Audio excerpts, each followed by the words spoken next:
L-għada li l-Partit Laburista preżenta l-inizjattiva tiegħu One Tablet, One Child, il-Partit Nazzjonalista għamel preżentazzjoni dwar il-weda ta' Lorenz Gonzi ta' tablet għal kull student.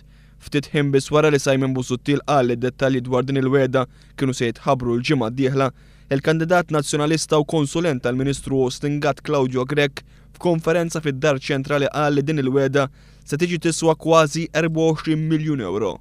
Intqal li parti sostanzjali minn dawn il-flus iridu jiġu minn fondi tal-Unjoni Ewropea. Bi Claudio Grech jiddikjara li ma jista' jagħti l-ebda garanzija li l-fondi tal-Unjoni Ewropea għal din il-weda huma approvati. Meta mistoqsi dwar dan Grech qal li l-weda ta' Lorenz Gonzi kienet ibbażata fuq l-esperjenzi li għandu l-Gvern f'dak li huma fondi tal-Unjoni Ewropea. Jirriżulta li sas-sena li għaddiet il-Gvern kien għadu benefika biss minn 33% tal-fondi tal-Unjoni Ewropea disponibbli għal pajjiżna.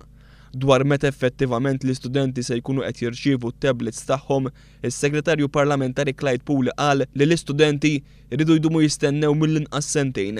Il-pjan tagħna huwa li nkunu qed intuhom fi żmien sentejn, ġifier għandna perjodu ta' sentejn, ovvjament toħroġ it-tenders, tagħmel diskussjonijiet mal-MUT, imma mbagħad ġala darba din issiba jew tkun kwistjoni ta' sentejn illi nkunu qegħdin nagħtuhom. Claudio Grech iżda ħass li kellu intervjeni f'din il-mistoqsija li saret lil Clyde Poole u speċifika li dan il-perjodu jinżamm jekk ma jinqala xejn.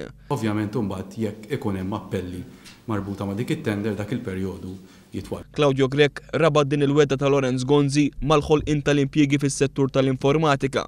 Meta mistoqsi dwar l-impjiegi mweda 5 snin ilu fil-qasam tal-IT fi Smart City, Grech li għal snin twal okkupa l-kariga ta' kap tas-Segretarjat Ostingat u kien anke kap eżekuttiv ta' Smart City, skomdu għall-aħħar wieġeb li l-weda ta' impjiegi kienet għamlet tal-kumpanija wara l-proġett ta' Smart City u mhux il-Gvern.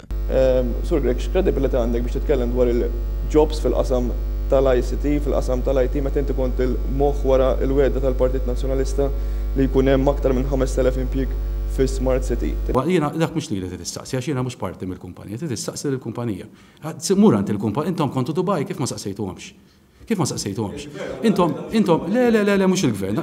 Fl-istess konferenza Claudio Grech ammetta li hu konsulent tal-Gvern fil-qasam tal-informatika. Jiena konsulent tal-Gvern. Konsulent tal-Gvern mingħajr ma nitħallas. Iżda meta mistoqsi qal li ma kien hemm l-ebda konflitt ta' interess fil-fatt li hu konsulent tal-Gvern fil-qasam tal-IT u fl-istess ħin qed jippreżenta wieda ta' partit politiku fl-istess settur. Fil-konferenza tal-aħbarijiet spikkat l-assenza tal-Ministru tal-Edukazzjoni Dolores Cristina. Meta mistoqsi dwar dan Clyde Poole qal li ma jarax ir-rilevanza ta' Dolores Cristina għax illum qed inħarsu lejn il-futur. Ma nifhimx essaġġ ir-rilevanza tal-Ministru Cristina kux qiegħda hawnhekk. Ministru Cristina hija dik li ħadmet ħafna fil-preżent kif qabelha ħadem ħafna Luis Gallia fil-passat. Illum hawnhekk qegħdin nitkellmu fuq futur,